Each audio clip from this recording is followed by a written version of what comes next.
Challenge for the coming year is going to be around costs, and I mean all. So not just the cost of accepting cards, but the costs of PCI, DSS, and technical upgrades and fraud management and all that sort of thing.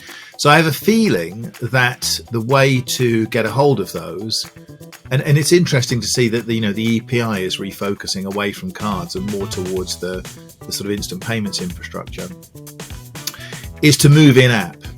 And in that respect, I think it's very interesting, Sainsbury's recent announcement of their deal with checkout.com, to basically move payments away from the traditional retail point of sale and into the apps. That's the challenge.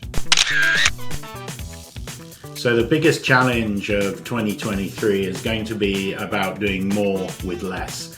So you've got a lot of pressures. There's two sides of this, really. There's pressures coming for changes in regulations, changes in things like tokenization, changes in things such as alternative payment types rising to the fore as people start to not want to use their credit, but actually work on money in the bank to be frugal. That's all coming from one side. From the other side is coming pressures on hiring, headcount, finding the right people, retaining them, etc. Those two things are colliding in 2023. So 2023, the biggest challenge is going to be able to doing all that stuff with less people.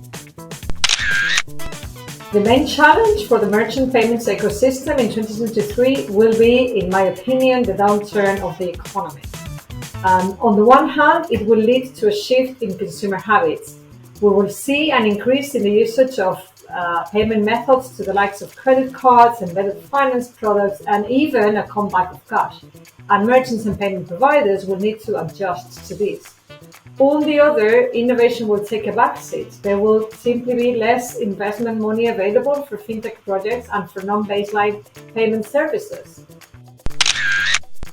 We see four major challenges in 2023. Number one, an increased number of contactless cards, wallets, and wearables that will change the expectations from consumers in terms of contactless acceptance. Number two, consumers are also expecting a faster, easier, and seamless checkout or payment process.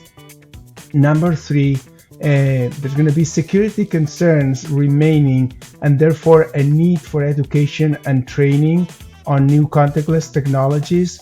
And number four, we believe that software will explode and a large demand for high-performance solutions is expected in 2023.